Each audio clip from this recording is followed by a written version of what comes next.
Almost forgot that button. Almost forgot to push that button.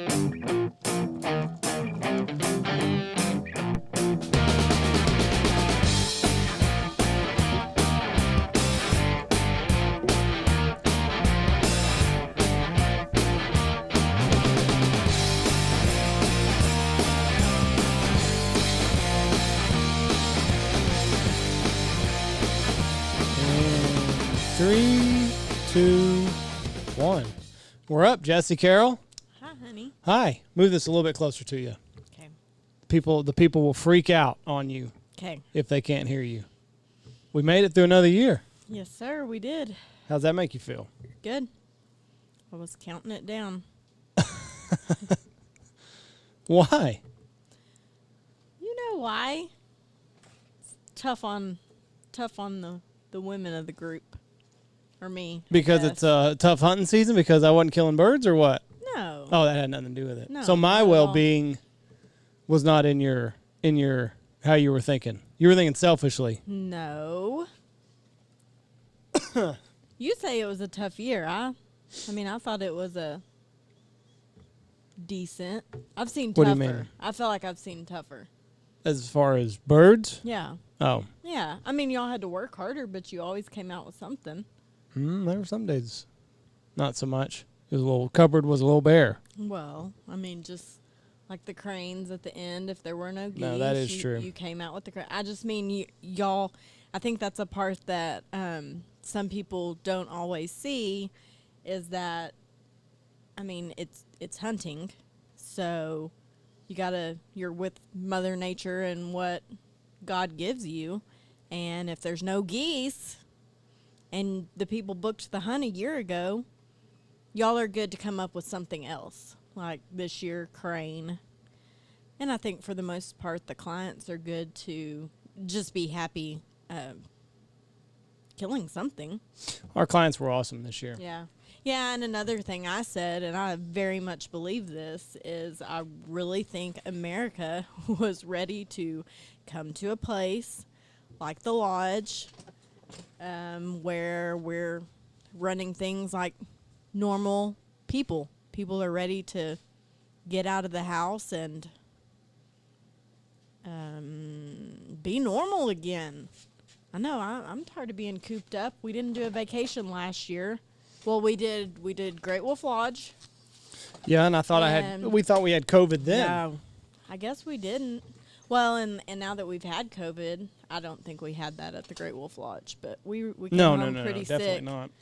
Yeah, we came I think that's from all the chlorine 4-year-old and feces. shit that's you're floating around in. But honestly, if you ask me, I felt worse then than when we had COVID. Sure. I did. Oh, that was terrible. But that was last March, and that is literally They locked us down right the after that. only vacation we've done. We were supposed to go to Vegas in July, and I threw a little fit because we didn't get to go. Yeah, a little fit.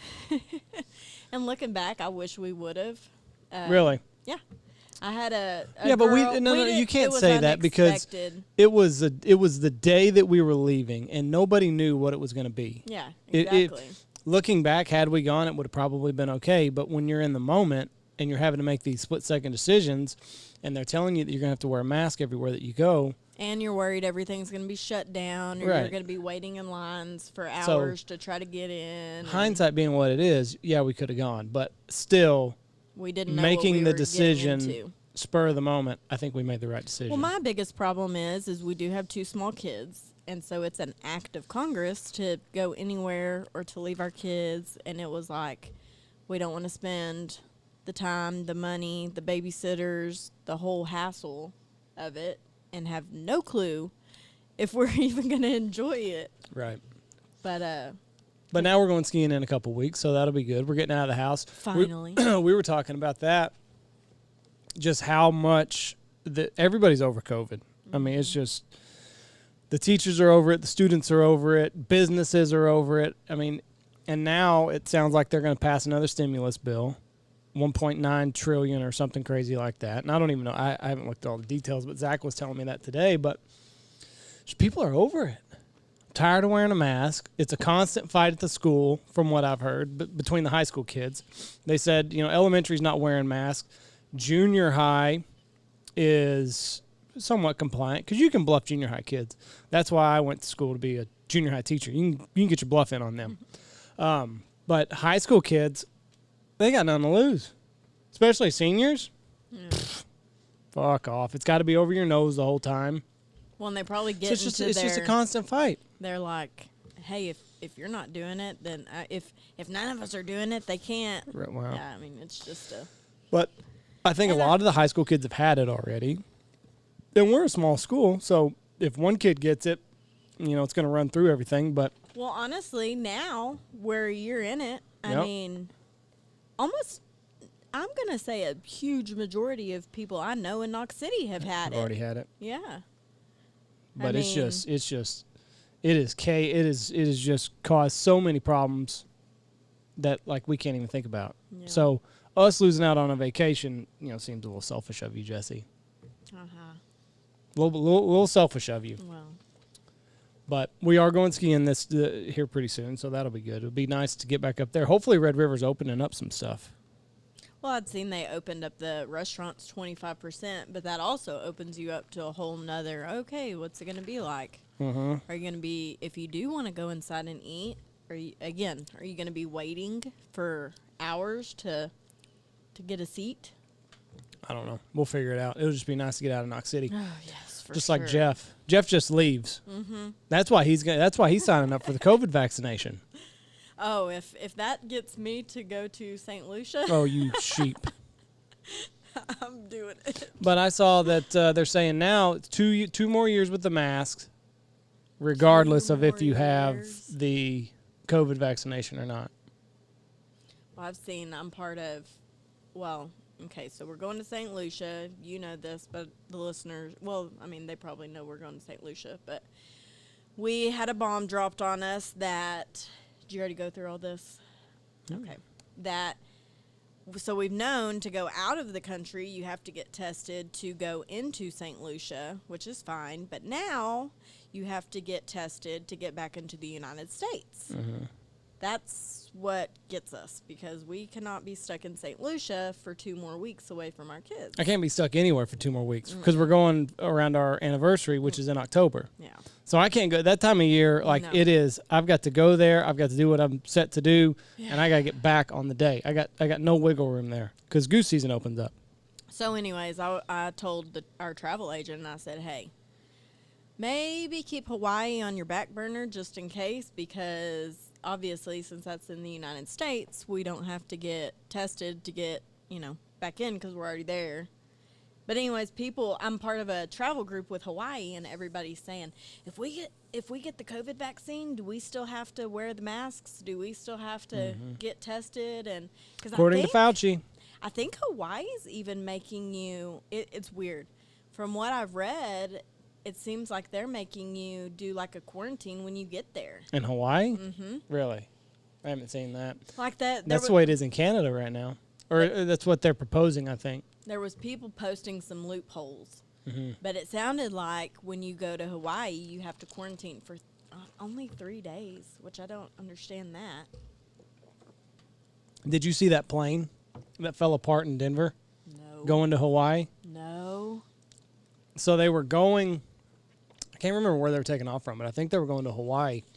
And they look out the left side window and the engine's on fire. Like fully engulfed, full, just roaring and going. It falls off of the plane and falls in somebody's front yard in Colorado. Luckily, nobody was home. Didn't kill anybody. They landed the plane safely. Wow. But they were going to Hawaii. I think. I'll check it out. But I'm pretty sure that that's where they were headed to. But, I mean, Hawaii, like if you get out over the ocean, you're that way for a couple hours. You're not setting that bird down. Mm-mm. Mm-mm. You know how big of an oh shit moment that had to be? Wonder how many hours the flight is over the ocean to Hawaii. It's a couple hours, I guarantee you. At least, I bet. Let's see here. Video shows United Airline plane engine on fire after takeoff from Denver. And then I think that, so I don't think that they were in the air for very long, and they were just able to kind of do a quick little loop-de-loop. Well, that's what I was thinking. If they were able to land safely, I would imagine they weren't too high up. But, I mean, could you imagine that being over the ocean? Like the stewardess. Because, nobody pays attention to what the stewardess is saying. I never pay attention to what that bitch has to say. Like, I've got my seatbelt on. I'm putting in my earbuds, which it's a little different now that I fly with kids. But before that, I don't pay attention to what you say, lady. Let's just get this bird in the air and get me where I need to go. Well, because they tell you the same thing every time, and you've been there, done that. So I wouldn't know where the life vest is. Not that it would make much of a difference, I don't think. Isn't it under? But if I was a stewardess, I'd be like, okay, seat. people, remember that spiel that I gave you that you didn't pay attention to? Hope you took cliff notes because we're about to land on the water. You should know. You've flown enough. Where's it at? Is it under the I seat? think it's under the seat. And you can use the cushion for a flotation device. Yeah. Could you pop the hatch? That's your obligation if you sit in that seat with the door on the side. Oh yeah. You could do it? Oh, I don't know. What are you saying? That they're gonna say, okay, everybody start jumping out the window. Yes. Could you do that? I don't think I could. You better freaking be able to jump really far. Because if you jump too close to that plane, it's going to be sucking you right down with it. I don't know. That's a big responsibility, and I think most people just use it for the extra leg room. Or jump out really early so you can swim far enough before it hits. That is I don't mind flying. It's not and good. like it happened when Dylan was here this last time, and like we were trying to talk about it in codes. Because, we're going to Michigan in June. That's the last thing we need to tell the kids is that a freaking plane just caught on fire. Mm-hmm. But, yeah, landed in Broomfield Neighbors, so I'm assuming that's somewhere close to Denver. Wow. That's crazy. Terrible, but at least nobody was injured, and it doesn't happen often, but... But that's just that's just a crappy, like of all the flights, it's got to be going to Hawaii. Going to paradise. Going to paradise. Oh, we're going to turn you Can't around. be just some little business trip. No. The more that I've been home, I really think that you and Lou have turned the corner in y'all's relationship. I'm proud to see it. Oh, good. I'm glad you think so. You don't think so? Mm-mm. What do you mean? Is he still getting on your nerves? Still follows me around, doesn't he? He follows everybody around. He's lonely this time of year. That's not true. Who does he follow around more than anybody in the house? He's around me a lot. Oh.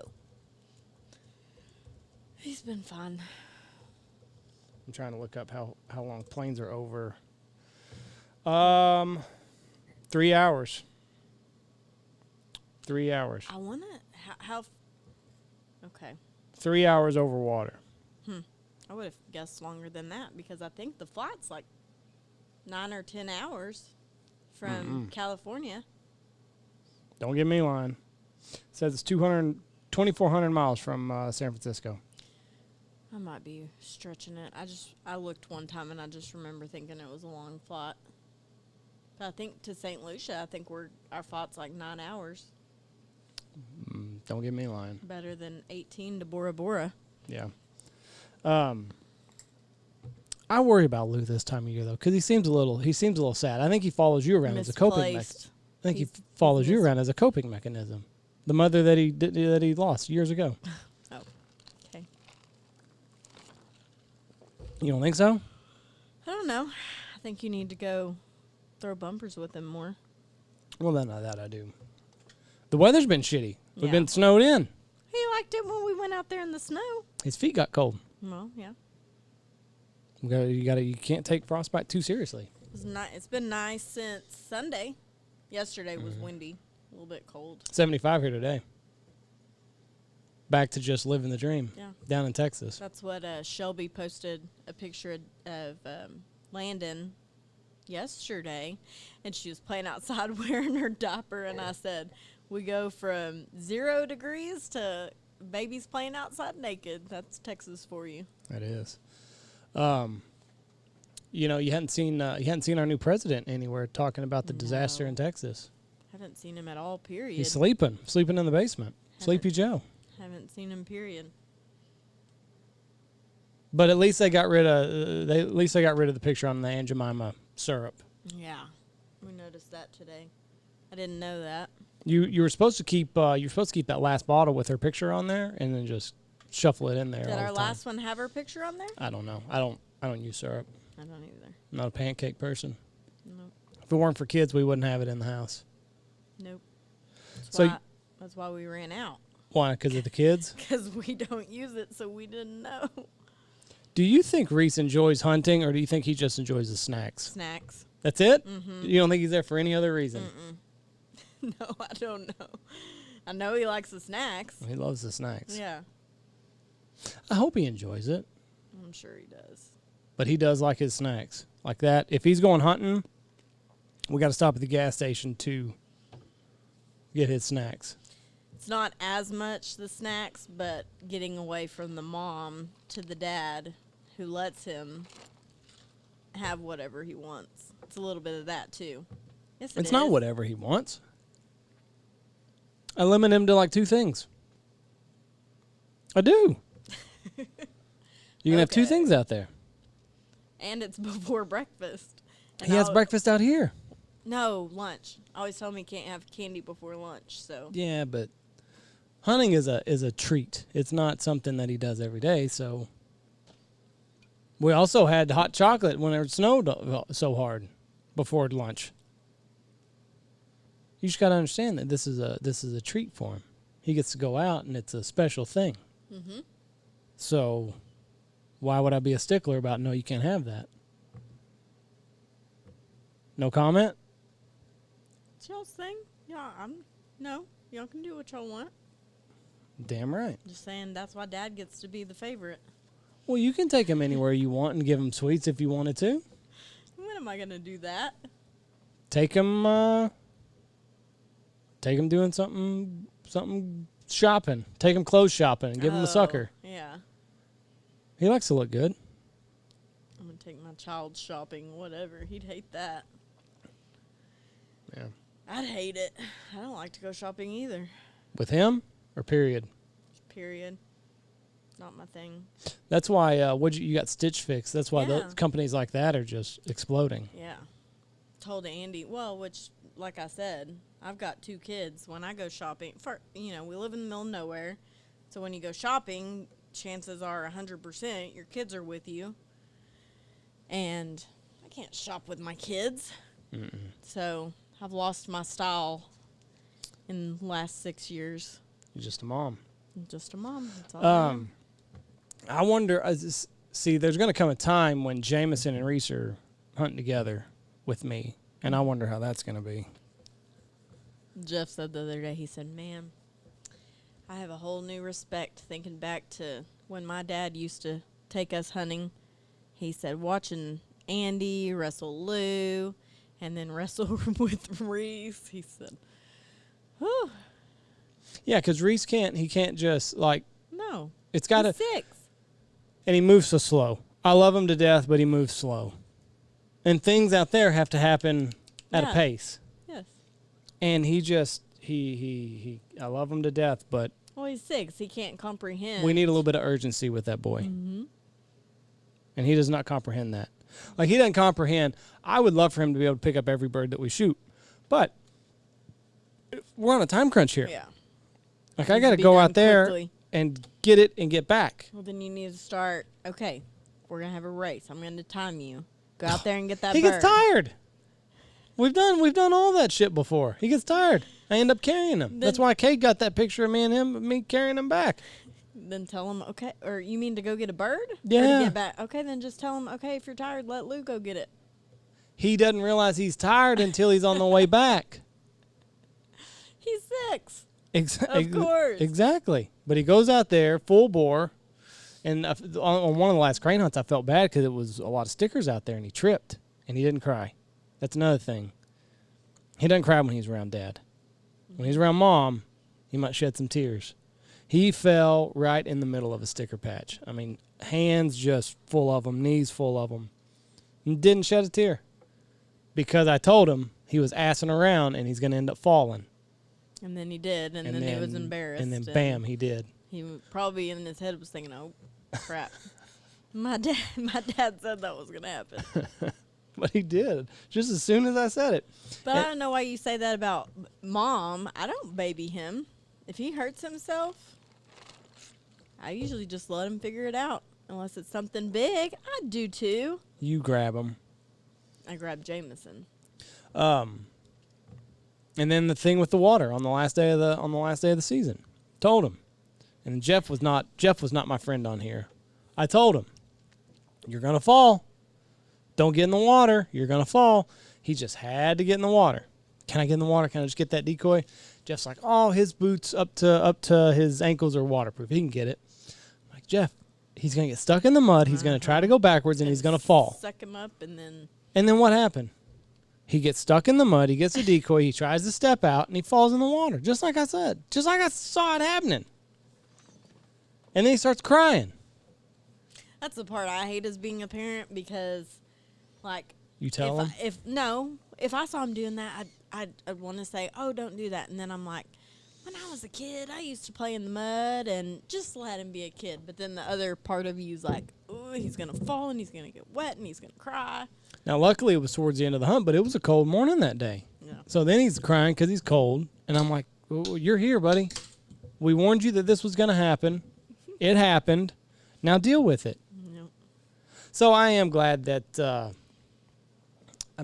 we are teaching life lessons somehow, one way or another, in the goose field. A lot of it is, you're going to be in uncomfortable situations, and you better learn how to cope with it. Because you can't just go. No, you can't. Like, well, what are you going going to do? Leave. What are you going to do? You're here and, yeah. Well, now, like I said, we were picking up, so he was not going to be out there for that long. Now, had that been at the beginning of the hunt, his day would have been over. But, I was like, you know what? I told him this was going to happen. We got about 10 more minutes out here. He can be cold for a little bit. It's not going to kill him. I think the big thing was he was embarrassed because he gets embarrassed pretty easily. Mm-hmm. And then, he did not want to get out of those wet clothes. He was just going to wear them? Yeah, because we didn't have any dry clothes. But at that point, was it just you and him? I took him. We got the first load out, back to the pickups. And I said, okay, let's get those clothes off. And then I'm going to wrap you up in this hoodie, and I had some extra jackets. No, let's just go to the house and get dry clothes and come back. I said, we're not doing that. And come back? So that's stupid. We're not doing that. And we can't do that. Number one, we got my friend here that I got to give him a ride back to his house. We're not doing that. So he threw a fit about that. Who was with y'all? You know who was with us. And then but I think what it was is he didn't want to take off his pants and not have anything on under it. Yeah. So he was like, let's just go get dry clothes and come back. I said, no, we're not doing that. That's it. That would take way too much time. Yeah. So finally, I got him talked into taking everything that was wet off and then just wrapping up in that. And then, but he just well, he's on his own island. He's a little bit modest. And then Jeff doesn't help anything because Jeff's like, go get in the water. It'll be good for you. Well, is it good for you now, Jeff? Is it good for you now? That's the grandparent thing. Let them do whatever the heck they want to do, and then I get to be the bad guy because he's crying because he's cold. Yeah. But. Yep. And then Lou was still out there because we were the first load back with everything. So Lou's still out there at the spread. Everything's still out there. And he's like, let's just go. And I'm like, we can't. We got to see this to the end. If I tied your arms behind your chair, could you still talk? I couldn't say 4 words if you did that. You walk around the house, you're on the phone, and you're... Well, I'm animated. You are. You're very animated. I mean, what's wrong with that? Nothing. I'm just asking. So which of the guides do you miss the most? That is not polite to ask. Which of the guides do you miss the least? Which of the guides do you miss the most? You go first. I miss all of them equally. Me too. Well, then that settles that. Yeah. Which of the guides... So, I don't know if Bo's coming back. Austin's definitely not coming back. We're going to have a big turnover this year. I know. It's basically just going to be Blake and Josh coming back. They're going to be the only 2. Blake and Josh. And a lot can happen between then and now, too. We say they're coming back. As of right now, they're coming back. What if Blake gets married? Blake's not getting married. He says he's not. He's not getting married. He won't get married between now and then. That'd be pretty quick. He says he's not getting married for 5 years. You don't believe that. That's not realistic. You don't believe that. Why is it? Why? Mark my words, 2 years. Max. I give him 3. Max? Yeah. Okay, so you don't believe it'll be 5 years either. It's gonna be 3 to 5 for Blake. You just said 3. 3 to 5. He's got a lot to get. He's got a lot to get in order. He's got a house. He's got to build and some other things. I liked Emily. Yeah, she was real nice. Saw her for a couple of days. I was really hoping to get her on the podcast, talk about their short sex life, but didn't happen. They're good together. Mm-hmm. She fits in. Blake is the kind of guy. Well, I mean, he's so fun to be around, but she balances him out well. Mm-hmm. But I don't really think that Blake doesn't have the type of personality that would run all over you, but he does have a big personality, if that makes sense. I don't really know how to explain Blake, to be quite honest. But I mean, honest. I can't see him being like dominating in a relationship to where, No. because Emily seems like the type of girl that doesn't, put up with any shit. But I don't really think that Blake gives her any either. No. But he's not a pushover either. I'm not getting at that. That's not what I'm trying to say. They just got a good relationship. Yeah. She's a strong character, and he's a strong character, and it's crazy how things worked out for him. She moved to little Grant, Nebraska. Found each other. Who'd ever thought it? Yep. Pretty cool. What's weird for us is when you see your people kind of grow up. Yeah. Because now, like we've talked about on the older podcast, we're the old people here Yeah, now. that's what I was gonna say. We were growing up with them, and now we're But like we're the old ones. So we had Austin, and then he got engaged, and now he's gone. And then Blake, he's got his girlfriend, and he's kind of flourishing now. He's blossoming. And then Stoner is Stoner. That's his last name, not his hobby. Last name, not his hobby. Bo got he got a 9-to-5 job. Yeah. So I mean, it's just all these people just like I are said, growing. Just like I said when I was talking to Ryan Barnes, is people start. I mean, when they get married, I pointed out to him. He said, "Well, now that I think about it, you're right. I mean, people they get serious girlfriend or married, and they can't do it anymore. Yeah. It's just not realistic anymore." You just had to bring that up, didn't you? Why? You just had to bring up the Split Read article. And how you're number one. Oh. You brought it up. You brought it up. You said, Brian, when I was talking to my number one interview with Ryan Barnes on Split Read, exactly how you said it. That's what I said. How does that make you feel? Because you were apprehensive to do the thing. What'd I say? That you were boring. I am. I'm a mom now. I used to be fun. I used to be interesting. But And now you've got the number one article that ever written on Split Read. Well, it might not be anymore. It might have been surpassed. I don't think so. How does that make you feel? How does that make you feel? I asked you first. You're the one that did you're the one that was apprehensive to do the article and didn't know what you were going to talk about. I'm sure that people were just interested to know. Do you think that they were tuning in to see if you talked about our sex life? Huh? I don't know. That people were? Yes. No. Do you think it was like people worried about trying to act like it's a tabloid? No. Oh. I think they were just curious to see what. The other side of me was? Yeah. So really, side- I'm the number 'cause one people- article on Split Read. Oh. Because people, I mean, people see your hunting life, and I think probably it doesn't, probably is, seems like that's your life. That's all of your life, and that's not your life. It's probably weird to think about you at our house with our family. You think that they were tuning in to get a mental picture of what I look like in my jammies? Was there a picture of you in your jammies? No, but maybe you talked about what I'm like in my jammies. You think No. that's what it was? No. No. So you think that they were just tuning in to see the other side of me? The boring side of me? Oh, that's the boring side of you? Well, it's the side that, the everyday side of me, I should say. That's better to say. The other 7 months of the year, however long. But with the podcast now, I don't know if you can say that, because now it's like waterfowl's here all the time in my mind. Yeah, it's true.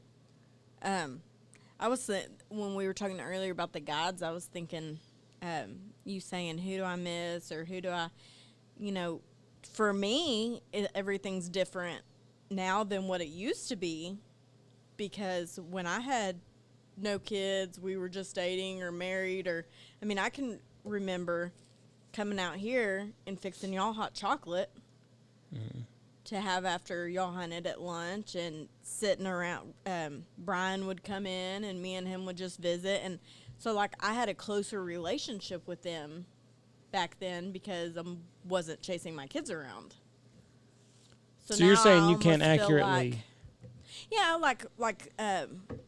Ryan left it out of his interview, but he was like, who do you like the most? Who do you like the least? And I said, I wouldn't say that there's anybody I like the least, but I can tell you there's ones I don't know as much because, like Blake, he came to our house and stayed with us for Zach's wedding, and he's come times and spent time with us, even back when we lived out here. Every night the guides would come and stay at our house, and y'all would watch videos so I had more of a relationship with them then, whereas now I'm tending to children.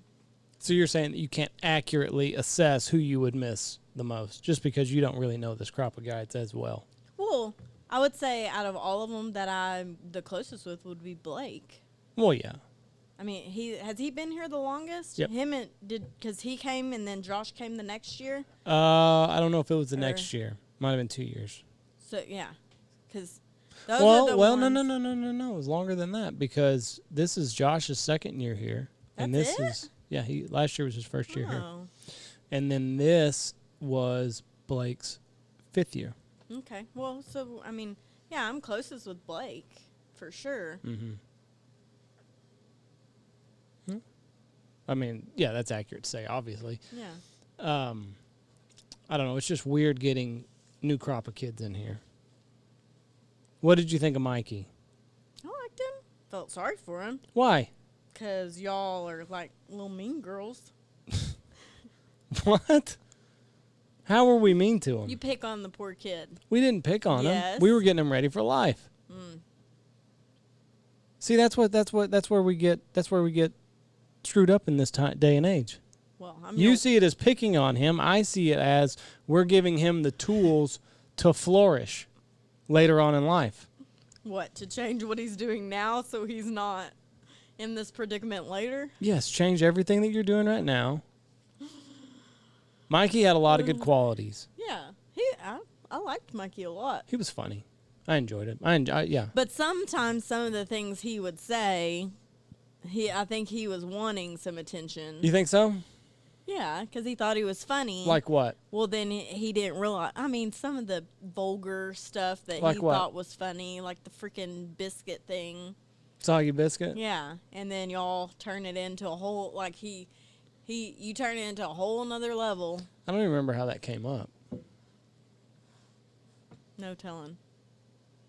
But the first time, that's what you think. And then when he does it again, you're like, did they not just hammer you on something like this? and here you go again. He's not a quick learner. But I liked him. Yeah, I liked him too. He took everything in stride. That's what I like the most about him, is because I think you're right. I think knowingly he knew he was kind of giving us a little bit of chum, a little bit of bait to go down these roads, but he took it all in stride. There's a lot of people that I know, have known, that thought that they came in and thought that they were too big for the ribbing. Everybody's going to get fucked with out here. It's just part of it. Well, that's what I was going to, I mean, Jeff, I used to be the target. Right. And there was times I'm like, really? Mm-hmm. Again? But then you just get to where... You brush it off. Yeah. You don't give him a reaction and he leaves you alone. That's just y'all. And he's got a long memory, Jeff does. But what I like is Jeff, I mean, you can use me for an example. I'm his daughter-in-law. I mean, he has no daughters, so he's an equal his opportunist. Daughter. So don't say Jeff doesn't, he's picking, like Mikey. And I tried to tell Mikey that, like, don't think he doesn't like you or that, he's doing that. I'm like, he did it to me for years. I don't think that Mikey ever really thought that anybody was picking on him. I could see times it got on him. You think so? Yeah. Really? Yeah, I could tell sometimes. When? You want me to name the date? I'd like you to name an instance. Just sometimes at lunch, I could tell he was over it. Just like, please, can you leave me alone And today? you felt bad for him? Yes. What about the enchiladas? Do you think that was blown out of proportion? Oh, when I think that's his age. Mm-hmm. So you're covering for Mikey? No. You're a Mikey sympathizer? No, I think as he gets older, He'll realize. Yeah, he'd think, ooh, maybe there's more people. And, maybe there's some people who just live their whole life that way, but... And he's an only child. Yeah. So He's he never young. had to... So he never had to worry about anybody because else. his mom probably always... You have whatever... Because I'm Right. guilty of that. Like, the other day, I made y'all burritos, and there wasn't enough for me, and I wasn't going to tell y'all until they were gone, And so his mom probably did stuff like that, like, you have what you want, and if there's none left, I'll figure something else out. And then what did I do? Stepped up and gave you some of my You burrito. did. So I'm better than Mikey. But I do. I would like for Mikey to come back next year. Now I realize he's already said he's going to stay closer to Kansas, but, he didn't bother me. Yeah. He didn't bother me. He gave me a lot of ammunition, especially with the tumbleweeds. That was funny. The tumbleweeds? That blew my mind. Why? Oh, one tumbleweed. That's all he brought us back. One. It wasn't even a good one. Like, there's times when I'm picking up tumbleweeds, like, it's as big as this desk. Yeah. And you can break it up and get some miles out of it. He brought us one. It looked like the Charlie Brown Christmas tree. Like, he dropped it on the ground and everything just fell off of it. The funniest part to me is because you come home and you're riled up. You're telling me this story. Yeah. And I'm thinking, is he blowing this out of proportion a little bit?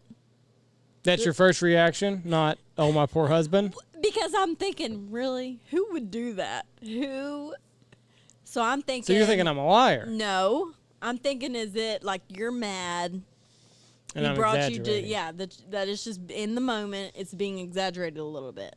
Well, then we come out here, and you're reliving the whole story, and he's right there, and you're telling it just how you told me, and I'm like, oh, he didn't blow this up. No. Mikey's right there as a witness, and he brought back one tumbleweed.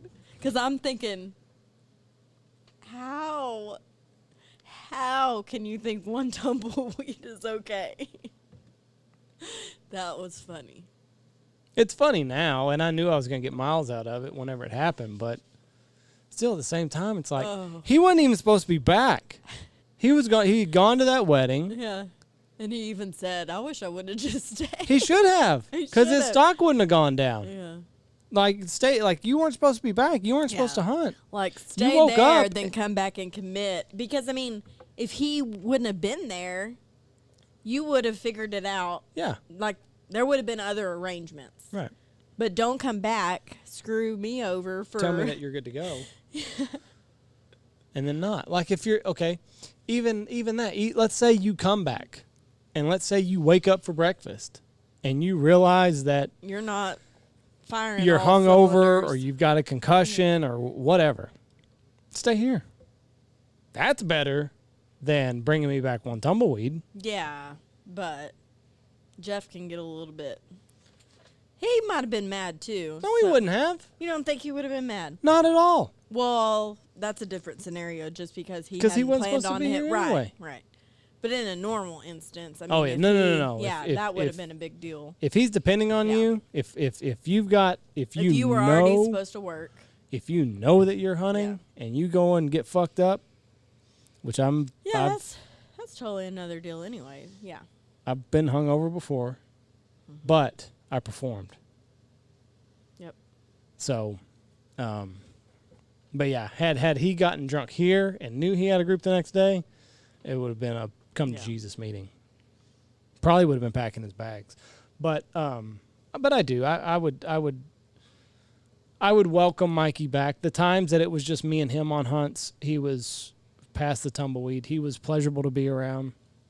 His social skills, I mean, he could brushing those up a little bit, but that's also that's an age. He was in high school last year. Yeah. He was a wrestler in high school. So, I mean, he's kind of got this jock mentality, maybe a little bit sheltered. He's still early figuring out who he is outside of high school. Sure.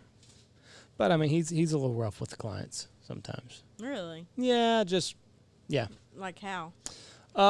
So it's the manner in which he kind of talks to him. He's a little bossy.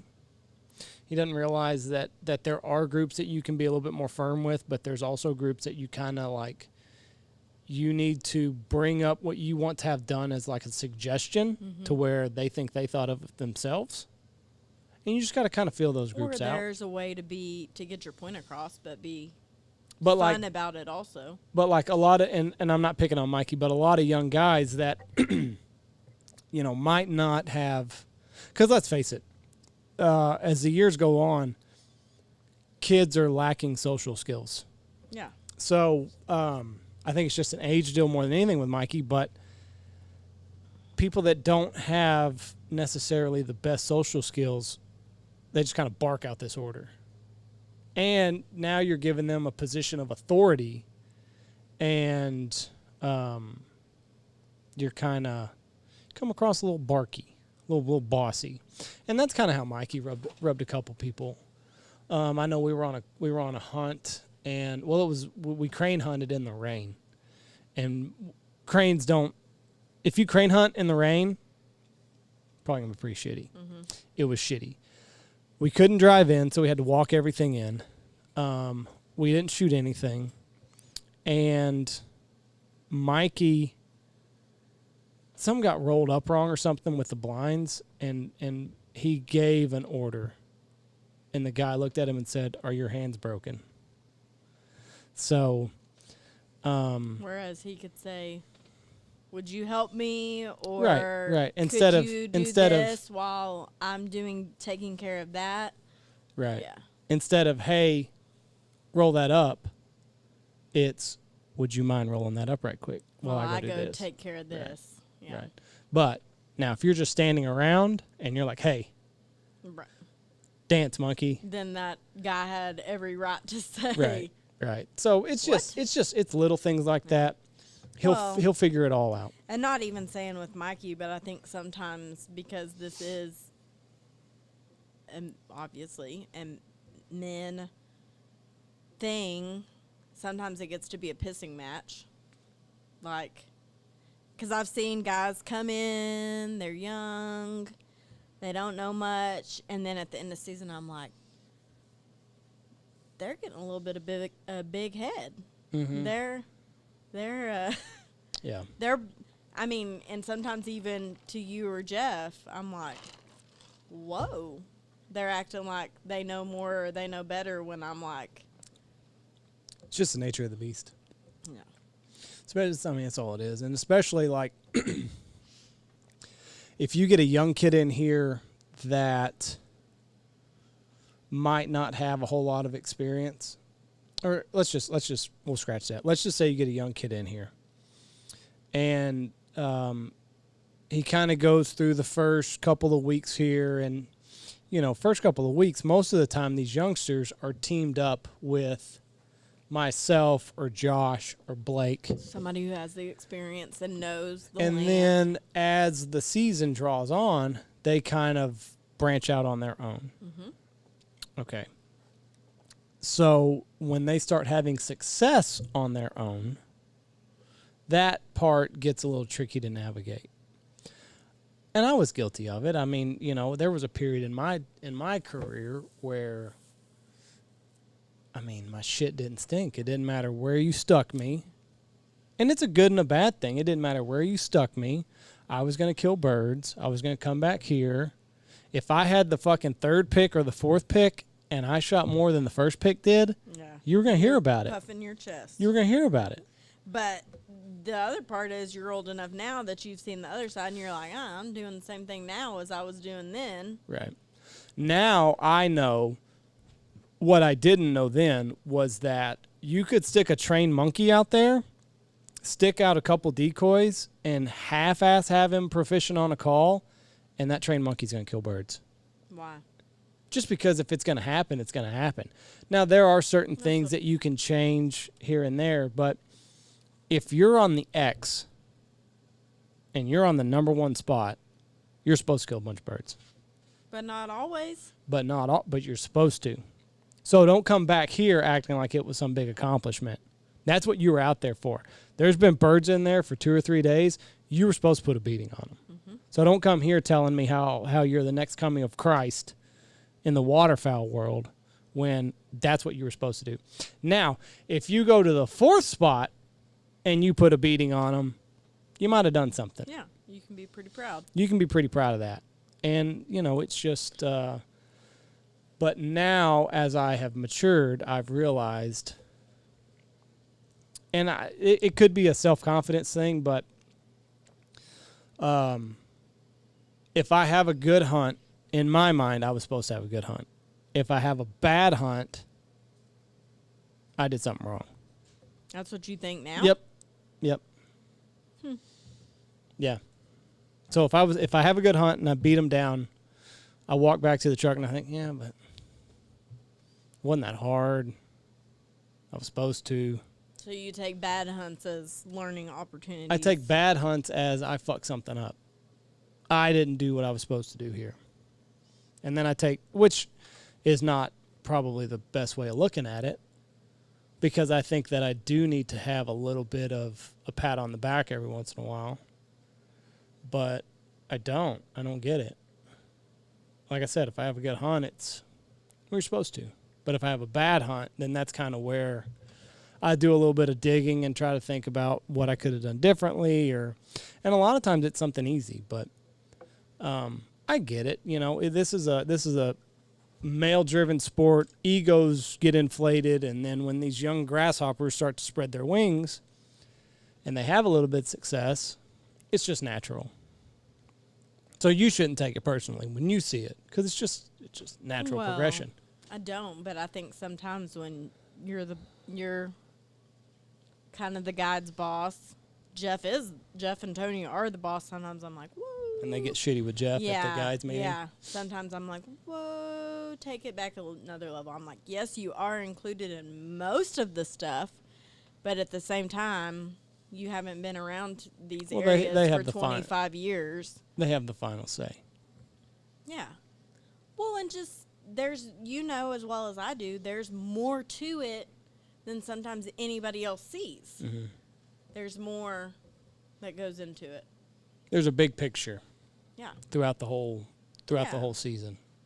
There's more fields. And we're selfish. There's more. We're selfish. Like, listen, when I go into the guides meeting, I am constantly lobbying to get the best spot. No, you're not.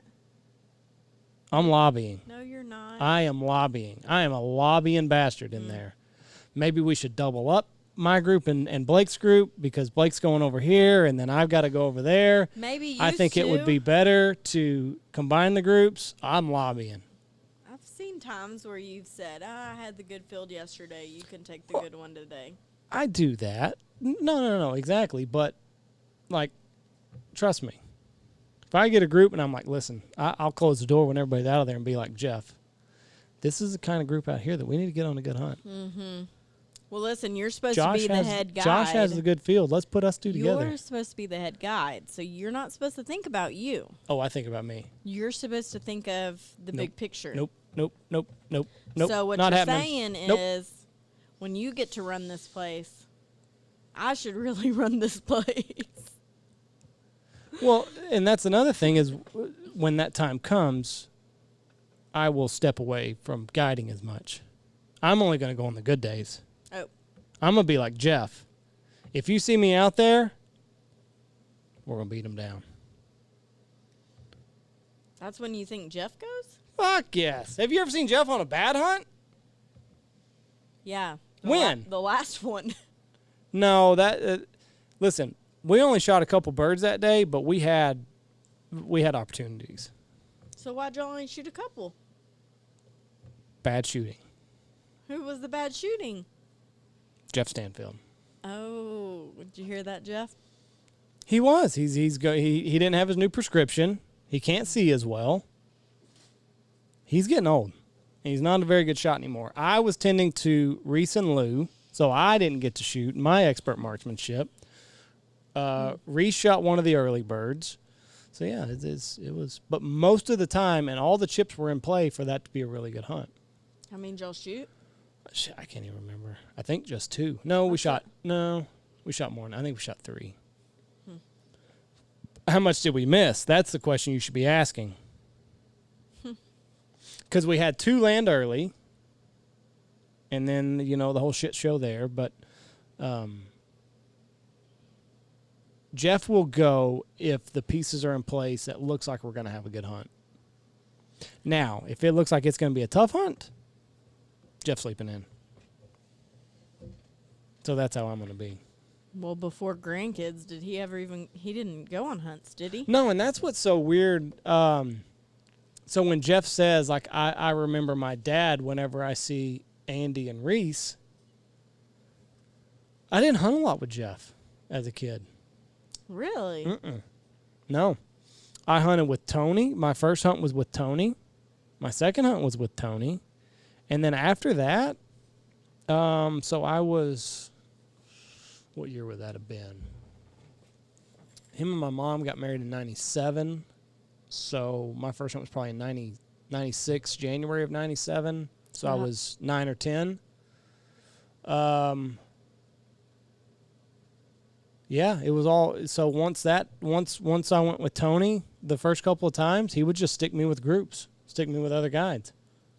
So I hunted with them. Now Zach, because I wanted to goose hunt, is what I wanted to do. That was the first thing that I did.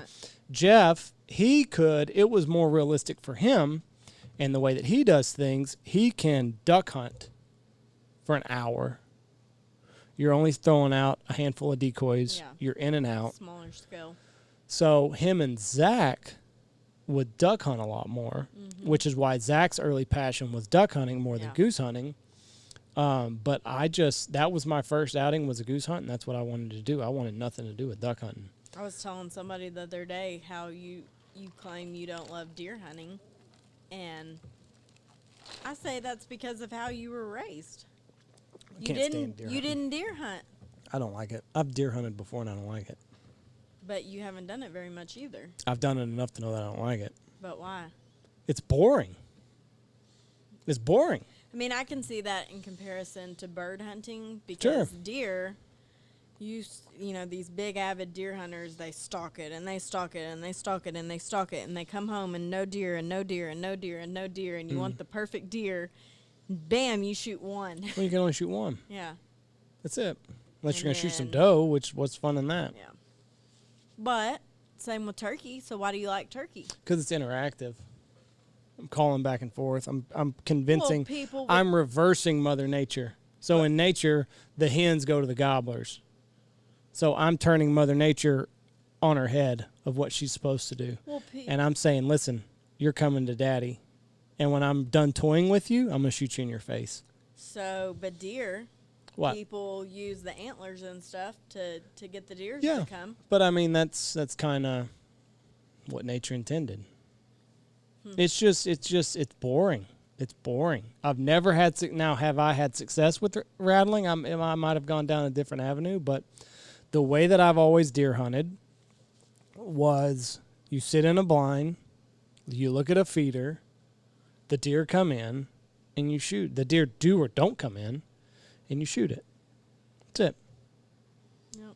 Seems pretty boring to me. Well, I mean, I understand it.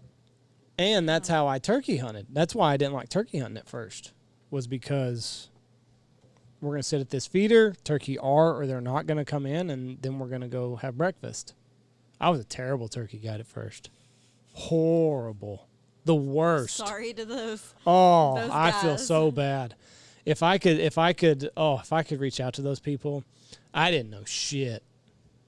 I was faking it till I'm making it because I had to come see my girlfriend that was still in high school. That was it. That was the only reason that so I have you to thank for that. I was going to say, who was your girlfriend? But I was a terrible turkey guide. We're going to go out here. Huh? You were young, too. Yeah, I was fresh out of high school. Never done it before. I got on one turkey hunt with Luke. And, like, I thought this is the most boring thing I've ever done. We're sitting here. Nothing's happening. He's calling. Nothing's answering. We move a little bit. And they ended up shooting a turkey that day, but I was so bored, and I wasn't connecting the dots on like how this is a chess game. I told him what it was. He had a bird gobbling down the road, and he was putting a stock on it. And I told him, I was like, you go ahead. I'll sit this one out.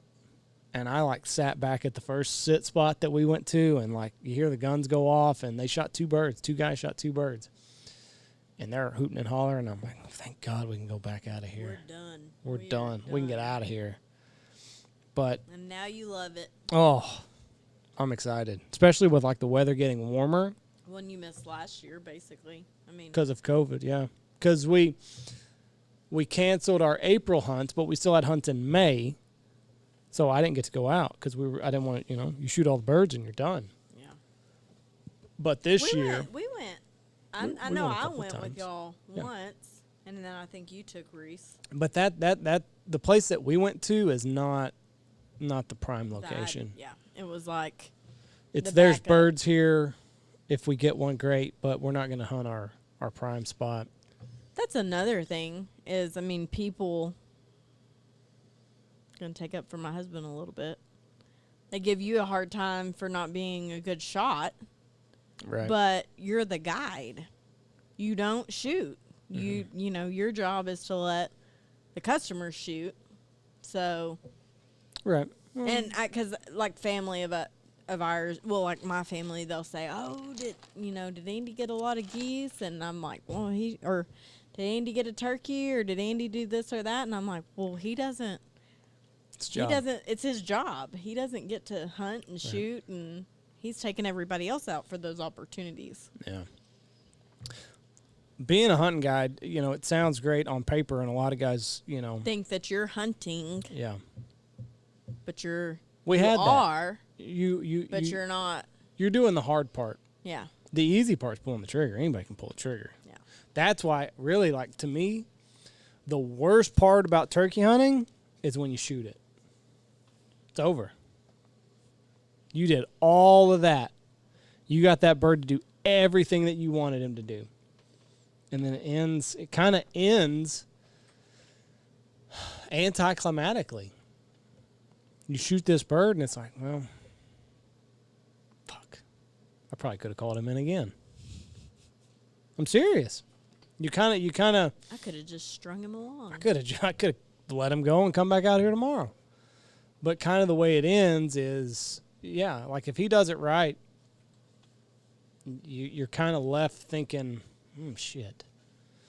I got to convince someone that's smarter than him to do what he just did, and that's going to be hard. So I do love turkey hunting, but it's there's times that you shoot that bird and you see him flopping, and you're like, well, what am I going to do now? Your excitement on your face doesn't say that. What do you mean? Well, no, I'm excited when everything comes together, but you do when you're packing it back to the truck. You've kind of got this feeling of like, no, it's over. Well, There was that. I hope there's another stupid one out there that Torny. And I said that is the difference in goose hunting and deer hunting is, oh, well, guess what? Goose hunting, you can go back tomorrow. Yeah, but I still feel the same way whenever we shoot a big limit. The worst group to have is a 2-day group and you shot a big limit on the first day. Because it's... Yeah, they're not going to get any better than that. Yeah, I mean, it's just, you're walking back to the truck and you're relieved. You're happy that everything worked out. You're happy that you're packing up. You're happy that you shared this experience with these people. But in the back of your mind, you're thinking, what about tomorrow? Mm-hmm. What are they going to think tomorrow? And that's why I'm texting Jeff a lot. Like, what do we have for tomorrow? Because that's really, once you say, all right, boys, we're done, tomorrow's the only thing that matters. Taking our picture and... What? Gotta go to the bathroom. Go ahead. Okay. You've had one White Claw. I just have to use the bathroom. Is that okay? Go ahead. I'll allow it. Okay. You talk about something. I could pee too. We're back. I do feel better though because I had to pee also. So. See. Good call on your part. Giving me a hard time. I've had a lot more to drink though. To drink. I've had a lot of a bottle of water. Me too. And 2 White Claws? And 2 White Claws. Tell you what, you get away from the kids and you just turn into this big boozer. Yay. Tiger Woods was involved in a bad accident. He's in bad shape. Really? Yep. Had to deploy the jaws of life on him. Ooh, car accident? Yep. Anyway, who knows? He was a lot better. Like, he needs to start banging hookers again. He was a way better golfer. You don't think so? Well, I don't think that has anything to do with banging hookers. I do. 100%. Oh, you go start banging hookers, maybe you'll be a better hunter. I have your permission? No. You just said it. Now you're taking it back? I said if you go start banging hookers, you'll be a better hunter. I might. Yeah, you look at like all the shenanigans that he was up to. He was living it up. Hookers every night. I think because I think people in that type of power think that they can do whatever they want to do because he's the one that makes the money, not his wife. No. Go ahead. I mean, expand on what you're saying. Well, I mean, I don't know what his wife did, but I know people. There's people I know of who the husband's the one that makes the money, and he thinks basically, wife, I'm going to do what I want, and you're going to stay with me because I make the money. She was born in Stockholm. Elin, I don't know how you pronounce her name. She was a model. Oh, so she made money. And a nanny. She was a model and a nanny. I think Tiger Woods was this prodigy from a young age. He was kind of always kept under the thumb of somebody. And then I think him going wild was inevitable. Because I don't think people necessarily wanted to see it, but I think Tiger Woods had this good guy image for so long, and that's what kind of screwed him over. Is he had this good guy image. He was a good guy in golf. He was a powerhouse. Why is he banging these hookers? But it's just he had to blow off some steam. He was top of his golf whenever he had those hookers.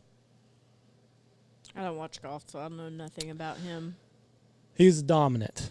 I mean, I know he was then, but I didn't even really know he golfed now. He's come back a little bit. He's had a lot of back problems. I'm just sure from a lifetime of golf. But, yeah, he was in a bad car accident. I'll tell you what, we golfed, and that's a lot harder than... Top golf? I mean, I knew it was kind of hard because I've always considered myself pretty athletic. Mm-hmm. And one time in high school, my friends took me golfing. I hit the ball backwards. So there was that. And then Top Golf. That was more drinks than anything. It was fun, though. It was fun. Yeah. I'd do it again. I'd outdrive you again. I did. Did I not outdrive you? Why are you giving me that smirk? Let's be honest to these people. I outdrove you. No, you didn't. Yes, I did. No, you didn't. How are you saying that? Did your mind forget? No, it didn't forget. Yes, it did. What? What was that button called when we could take our shot away? What did you do? Now he's playing dumb, people. You got 3 shots each time you went up there. You could take as many as you wanted. And you could take as many, like you could do your first shot and then you could hit the back button and erase it. Well, I'd taken my first shot and I did the best of all of us. And then I took my second shot and it was terrible. And so I hit erase and I accidentally hit erase twice. No, I think my last shot was still further than anything that you did. No, it wasn't. Yes, it was. It wasn't. Trust me. It wasn't. Trust me, I remember. Either way, I won. No, not at all. We're very competitive people.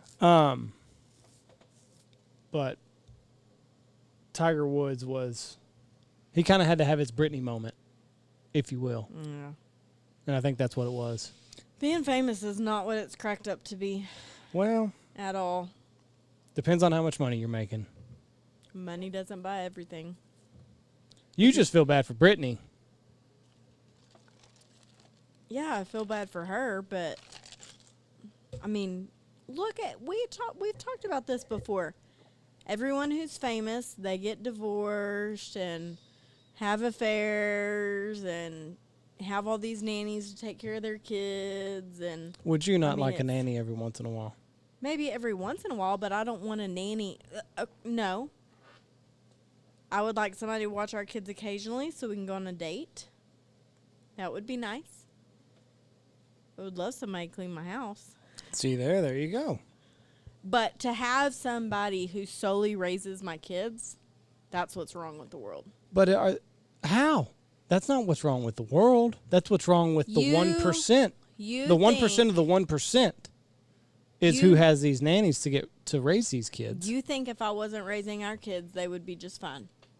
I'm not saying that. If you were paying somebody else to raise our kids, they'd be just fine. How are other people raising? You're talking about Britney Spears. Yeah. But that's not what's wrong with the world. The world is this mass scale.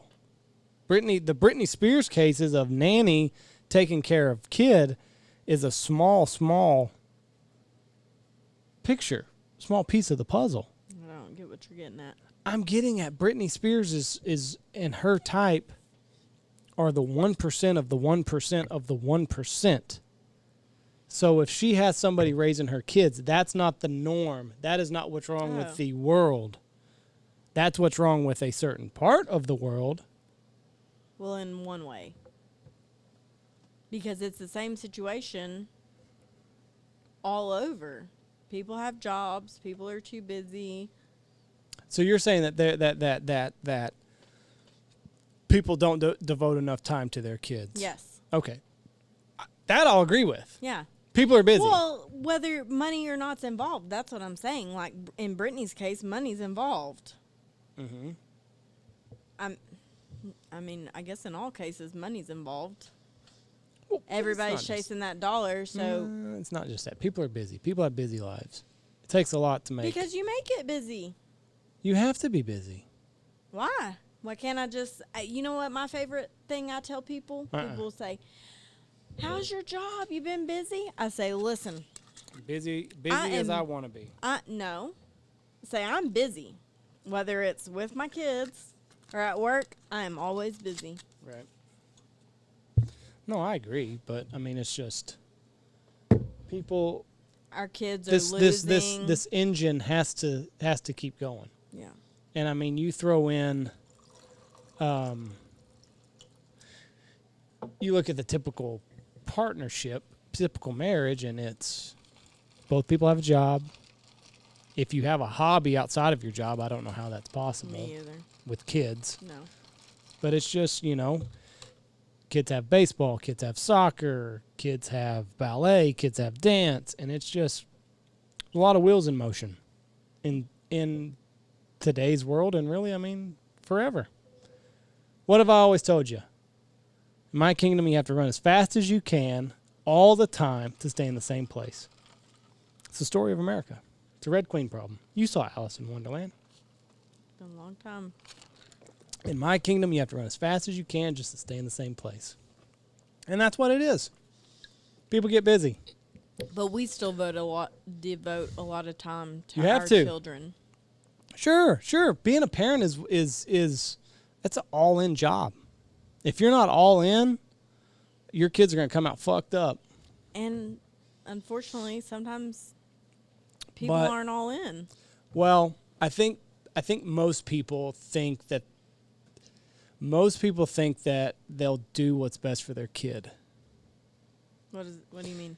I think a lot of people kind of get lost in, well, I'm working this hard for my kids. I'm working this hard so that I can provide them with a nice life. And they kind of get lost in that mentality. And then you look up and you weren't even Right, you weren't there for your kid because And I'm not going to throw anybody under the bus because everybody has different priorities. Mm-hmm. So I'm not going to say that my way. I spend a lot of time with my kids. I'm fortunate in that we both have jobs to where if our kids are can be doing with our something, kids. we can be there. Now, I'm not going to throw somebody and say that their way is wrong.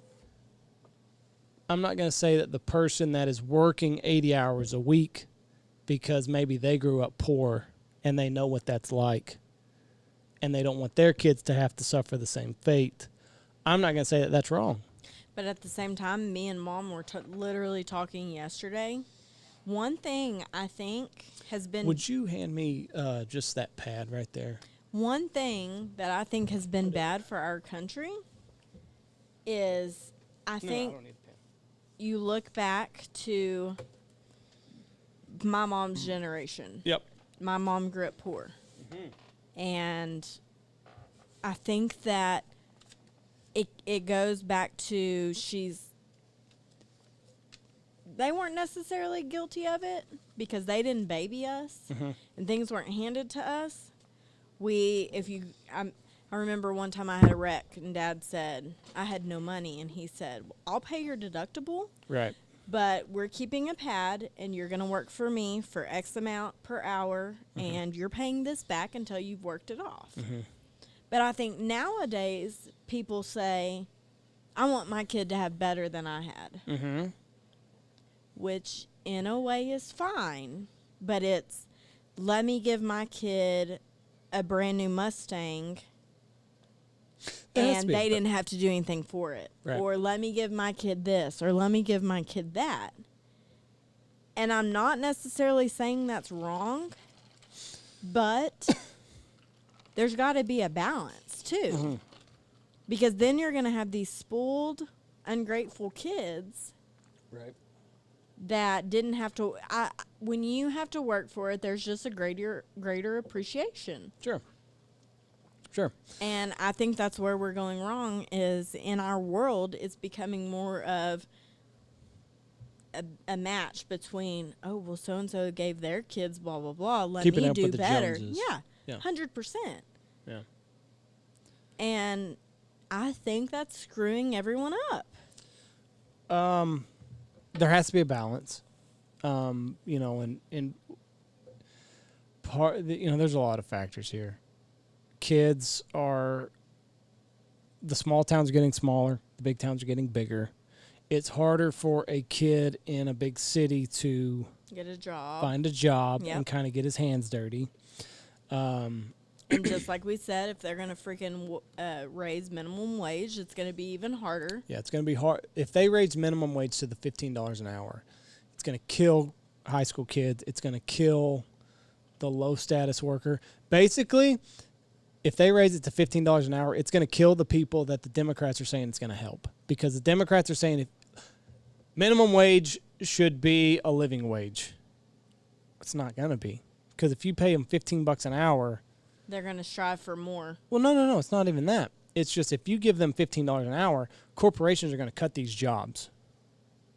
They're going to cut. So basically what the Democrats are saying is, listen, if you're a cashier at Walmart making minimum wage, you should be able to have nice things. You shouldn't be struggling on minimum wage. You should have a living wage, $15 an hour. If they're making, they're going to get rid of these jobs.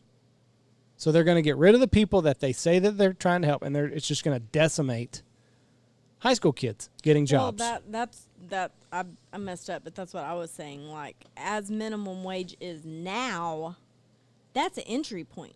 That's what that's built for. That's supposed to be for high school kids or for people who, I mean, it's supposed to be a pushing point to try to do better, to build yourself up. I would even argue that we don't need a minimum wage. What do you say to that, Jessy Carroll? Well, so what does that mean? I could pay somebody $3 an hour? If they are willing to work for $3 an hour, then they should work for $3 an hour. Because that is all that they feel like they're worth. Now, if we get a bird boy out here... You mean that's all the person feels like they're worth? Sure.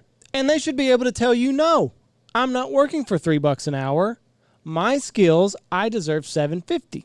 Or I deserve $1,500. I deserve $25 an hour. I can agree with that. But I think if you look at what minimum wage has done... giving people no goals. It's not even that. It's just the fact that it's killed an entire way of life. It's killed the 16-year-old that wants a little bit of spending money to take his girlfriend out to Red Lobster and maybe get her a box of chocolates.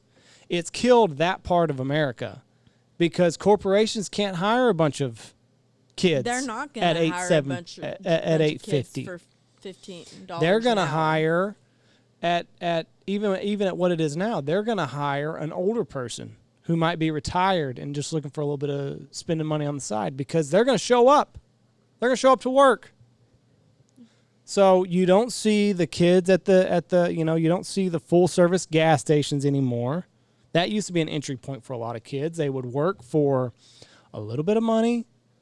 They would clean windshields. They would make sure air's in your tire. They would make sure that your shit's operating in the motor. They weren't making a lot of money, but they weren't making a lot of money, but they were happy to make what they were making. And they're learning skills. Well, now, exactly. And now the parents are like, for that much, my kid can just stay It's not even that. It's not an option to these kids anymore. Yeah. It's not even an option. Where's the last full-service gas station that you saw? Yeah. So... Or I hear a lot, well, my kids got their whole life to work. Well, I understand that. But if you're not teaching them hard work now, you think they're going to work hard later? Looking back at both of our childhoods, we were taught to work. Yeah. We were not harmed. No. I don't think that hard work is. My mom made me cook when I was in junior high. Mm. And guess what? I cook now, and I know how to cook. I'd say I'm a good cook. But do you like to cook? I like to cook. Your mom also made you do laundry. Do you like to do laundry? I don't mind doing laundry. Oh, Jessy, I hear you bitching all the time in the house. I say, no, I don't mind doing laundry.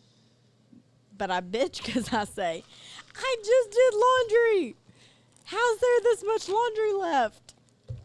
But I don't mind doing laundry. No, I think instilling my philosophy on parenting, and I realize I've only got a 6-year-old and a 2-year-old.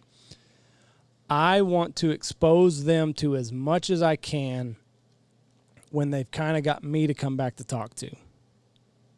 I don't want them going out into the world and being exposed to all these new experiences and not having me there to kind of... Thinking I'm an adult and I'm supposed to have this figured out. Right. Let me not go back to Dad. I don't need to go to Dad to talk to him about this. I'm supposed to have this figured out. I want them to know as much about the world as I can, possibly give them while they're still under my roof, still have a little bit of latitude in the fact that they can screw up and it's going to be okay. Now, I don't want them, shooting heroin or anything like that, but I want them to go out and I want them to experience a lot. I want them to know how to work because I feel like if they have a hard day of work and then they come home and bitch to me, I can kind of set them on the straight and narrow. Whereas if they're in college and they start bitching about work and they go back to their buddies who don't have jobs maybe, and they're like, oh, fuck it. Just quit. Quit your job. You don't need to work. Yeah. Your parents will take care of you. But if I can get them to my house and be like, no, you've got to do this shitty job so that maybe you'll have skills moving forward in life, but you'll also, I think working at Cheddar's for the fucking 10 days that I worked there was the best thing that I could have done. Why? Because I had a point that I didn't want to go back to. No matter where I'm at in my life, if I'm not waiting tables at Cheddar's in fucking Lubbock, Texas, off of the Loop 82, 289, whatever the hell it is, then I've got a pretty good life. You know what's funny is since we come back to that point, that's really the first time I've ever seen you quit something. I hated it. For real. I hated it. That really is. I've never even thought about that before. That is the only time I was defeated. you've ever quit something. Mm-hmm. I did. But do you remember what happened? The big blow up? Yeah, I remember. You had that table and that other kid screwed up. Yep. And they left without paying. Terrible experience at Cheddar's. And they were going to take it out of your paycheck and you did nothing wrong. And See, but now you sound like one of those overprotective mothers because you're in my corner. sorry. But, yeah, it was You terrible. shouldn't have quit, but. It was. Well, I had another job, too. The, It wasn't- What, I was working at the golf course. Oh, I thought that was when you were working at Campus Design. No, I was working the golf course in the morning, and then I would go to work Cheddar's at night. So, I mean, really, I took Cheddar's because I didn't know that I had the golf course job, and then I didn't want to quit because I committed to Cheddar's. Yeah. And then I was like, you know what, I'm killing it at the golf course. I'm cutting greens now. We're good. We're good. We're good. I'm working. I got a good schedule. I go in early in the morning, and I'm off to screw off in the afternoon. Cheddar's was terrible. But it was a good experience for me because, like I said, I had something to run away from. Like, if I'm not working at Cheddar's, I might be cleaning a gutter. I might be cleaning a shit house, but I'm not working at Cheddar's. They can keep their fucking croissants. They're delicious, but fuck them. And then we weren't allowed to eat there forever. We couldn't eat at the Cheddar's Lubbock in Lubbock. one. You've even tried to tell me that recently. I'm like, If that you're was 12 years ago. if you're still at the Cheddar's and I worked with you in Lubbock, then you didn't do much with your life. obviously you did not get the You same lesson should've from there. Shot a little bit higher. But I remember talking to Mom out here, and I was talking about Cheddar's, and she was like, "Is it that bad?" And I'm like, "You take the Lodge on its worst night." And this was back in the day when there would be big blow-ups out here. You don't see that much anymore. Like, even when the baked potatoes didn't get started on time, and there's been some snafus that have happened in the kitchen, it didn't result in holes in the sheetrock like you still see in there from Jeff blowing up. So I told her, you take the Lodge on its worst night, That's what it was. and that is Cheddar's every night. But Because you you've got the 40-year-old cook who doesn't want to be there. You got a bunch of college kids who don't take their job seriously and, fuck management or whatever. It's a recipe for disaster.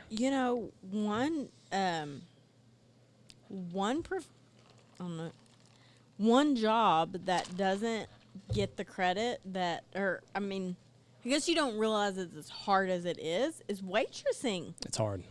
I It is hard. waitressed in college at the hard. country club. I'm not putting down the profession of being a waiter because it is a very, very hard job, and I was not cut out to be a good waiter. Yeah. I did not have it in me. I couldn't remember the intricate details of what came on. That's what I was gonna say. It doesn't seem as much as it is until I'm juggling this table and I'm juggling that table, and that little asshole wants a hot dog instead of a chicken strips. He changed his mind, and after I put the order in, yeah, and now I got to go to this frustrated fucking cook. Yep. I got to go to this 40-year-old cook who hates his job and his life, and he's got into an argument with his wife and shot up heroin in the parking lot, and I got to tell him to change it from chicken strips to a hot dog. And to get it out in 5 minutes because the rest of his family's already eating. Yeah, or not even that. It's their food is in the window, and now shithead Johnny says he wants a hot dog instead of chicken nuggets. Yeah. And I remember because one time when I waitressed, which it was also with spoiled. You worked at a country club. I worked at a country club, Sure. so it was a little bit, different. Right. I'll never forget one time this kid ordered like beef enchiladas, brought them out. No, I ordered blah blah blah, and I'm like, I know he didn't order that. Like, I know this is what he ordered. I'm not wrong. And then there's just all kinds that goes into it. It's a lot bigger of a deal than you think it is. And like I said, if I came across as shitting on the profession of being a waiter, I'm not. I'm shitting on I did not have what it took to deal with that environment of, number one, Cheddar's serves great food. It attracts middle to lower class. Okay?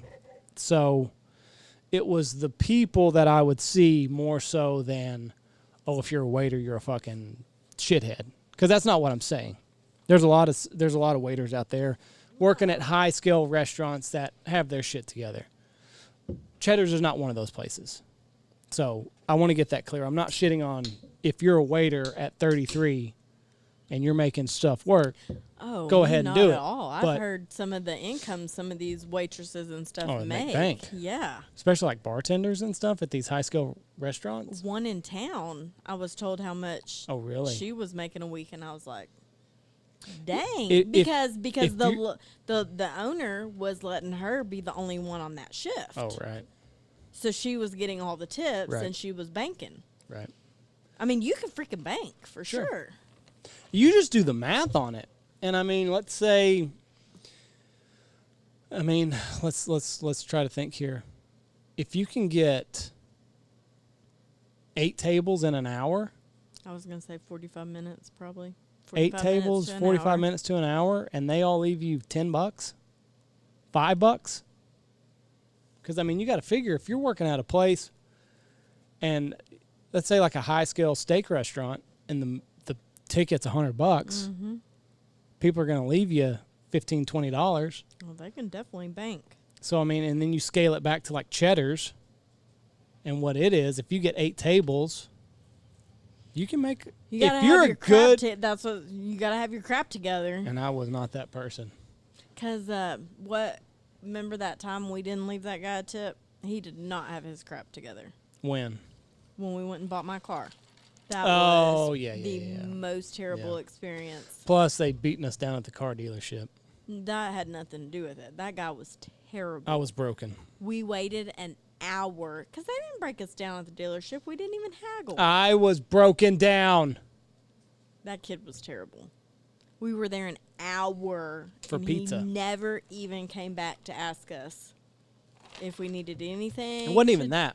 So we're sitting in one spot, and instead of walking past us to go to his other table, because he knew we were pissed, he would go the long way around, come to that table from the rear, and then he would take the long way back again. It's like, if you would help even me. Just check on us. Right.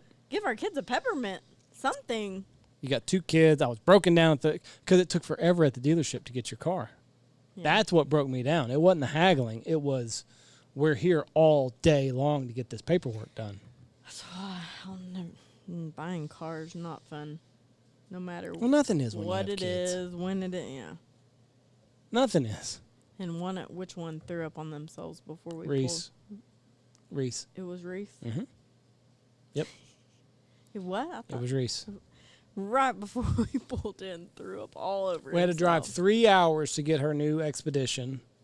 We're 5 minutes from the dealership, and he gets car sick and just blows chow everywhere. It was Jameson because I remember Reese saying, "Mom, I'm getting car sick." And then I thought Jameson threw up on himself, and I said he must have been car sick. I thought it was Reese. I could have. Either way. Well, no, you might have been right. Because I remember that red car seat of Jameson's having to get throw up out of it. Yep.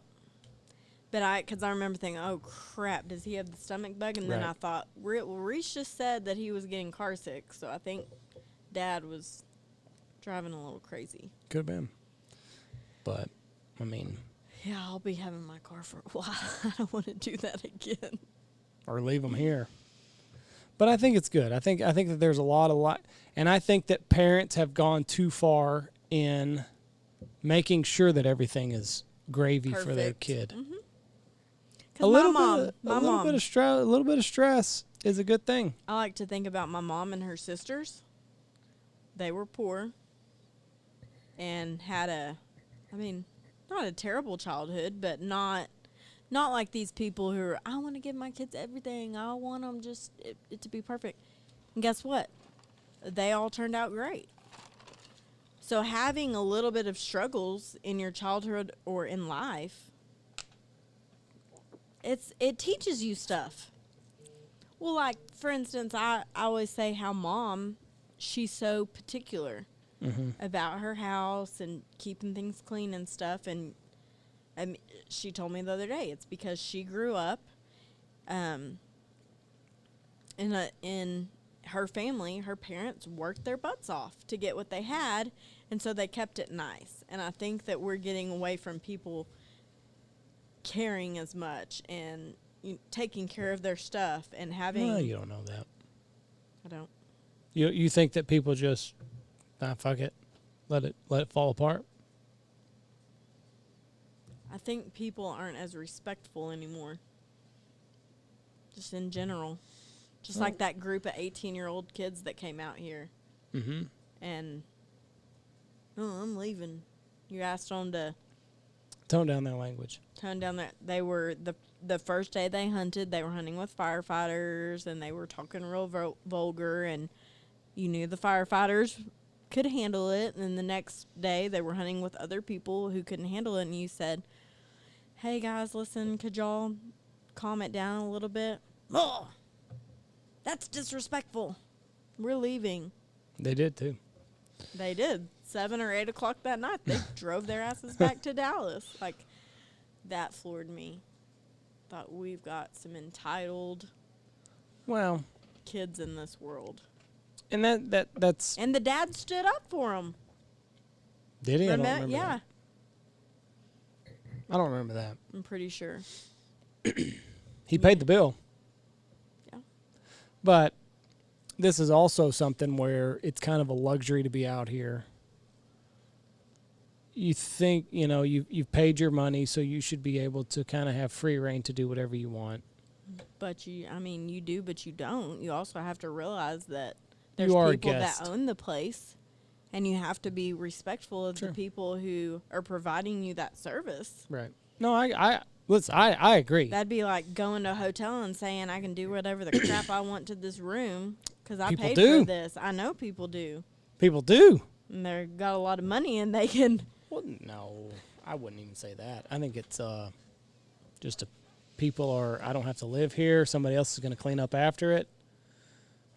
Let me throw up in the tub. Let me shit all in this tub because somebody's going to clean it. I've dealt with that before. Was it puke or shit? Puke. Me and Bree, back in high school, we're cleaning a room, and I'll never in my life forget it. Somebody threw up in the tub. Came to find out it was teenagers. It was fathers and sons. Mm-hmm. The sons had this room and the dads had another room, and they got into their dad's liquor. Mm-hmm. Me and Bree did rock, paper, scissors, and I ended up having to clean up the puke out of the bathtub. You use all your good luck up whenever you said I do to me. No, that was before. Huh?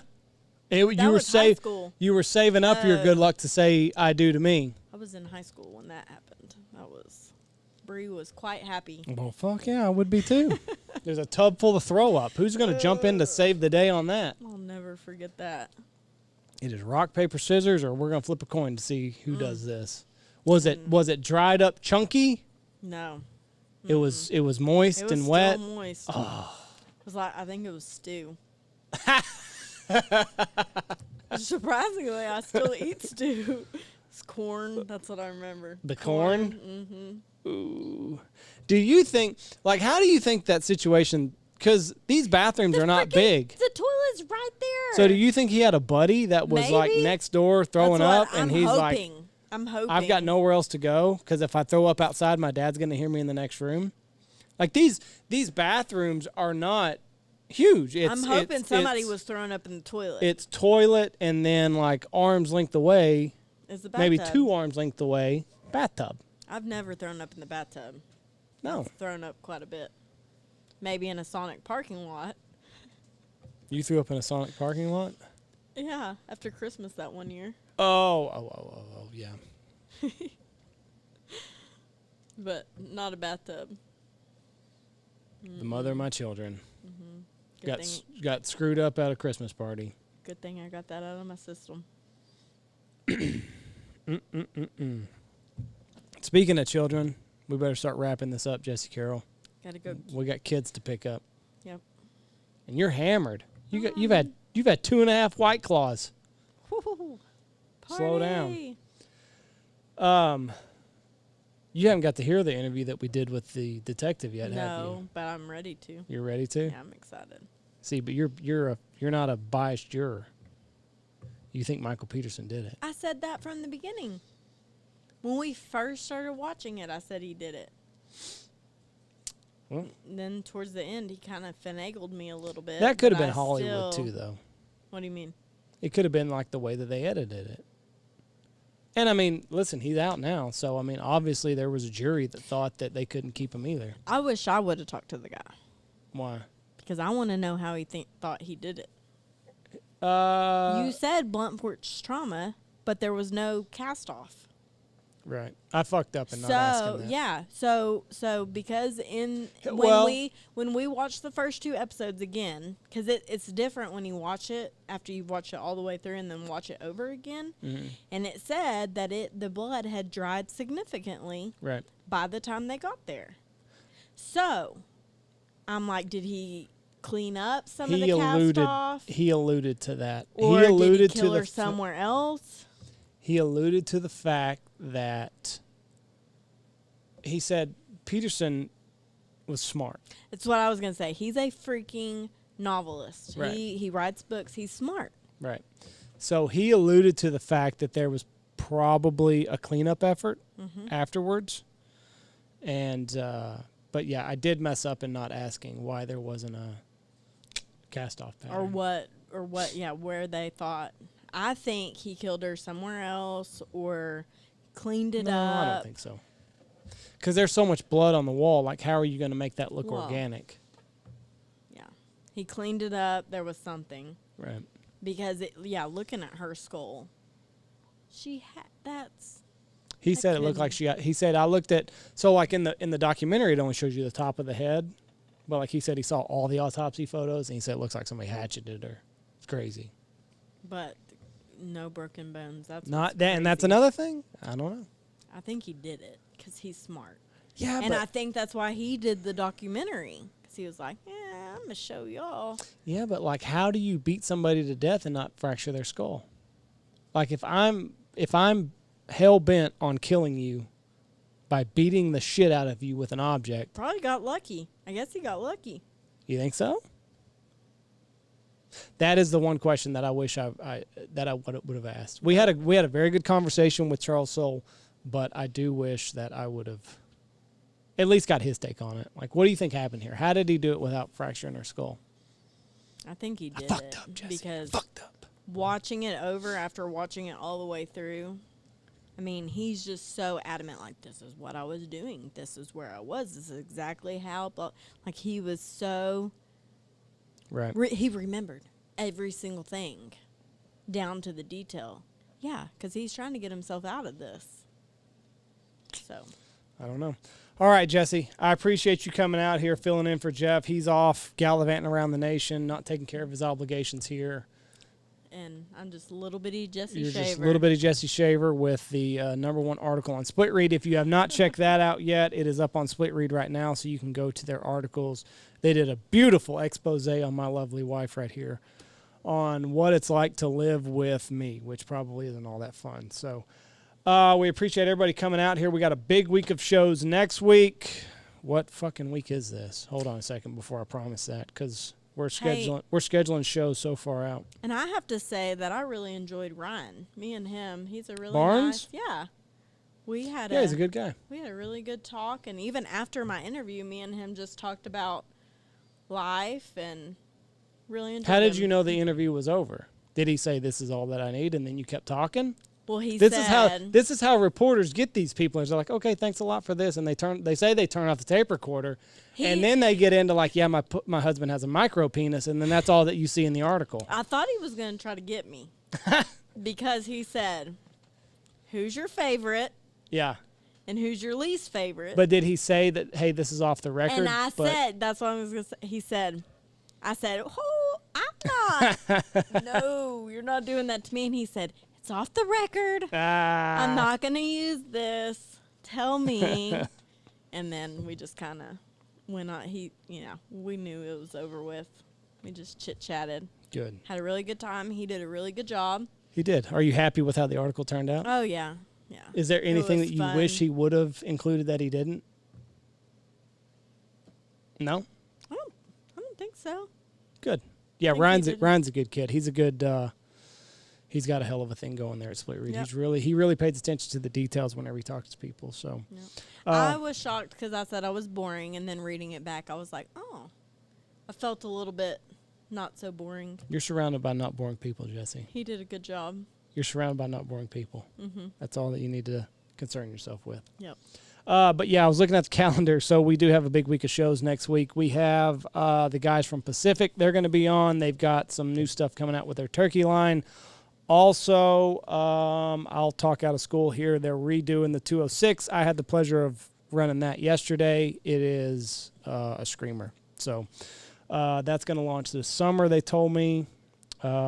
Don't tell them that you heard it here, though. And then we've got Devlin Hodges coming on the podcast. He recently got traded from the Pittsburgh Steelers to the Rams. He's going to come on, and then eventually we're going to get Jay Buhner on, former baseball player for the Mariners. He's in the middle of a move right now. So anyway, it's going to be a big week of shows next week. We appreciate everybody tuning in, and have a good weekend. God bless you. God bless you too. Go check out all of our great sponsors. Like I said, check out Pacific Calls. It's turkey season. They got turkey calls. You need turkey calls. Use a promo code BHP25. Check out Dive Bomb Industries, Boss Shot Shells, Foul Bandit, Stanfield Hunting Outfitters, Gun Dog Outdoors, Dirty Duck Coffee, Lucky Duck, Looking Glass Duck Club, William Chris Wines, Blind Grass, 14 Cattle Cove.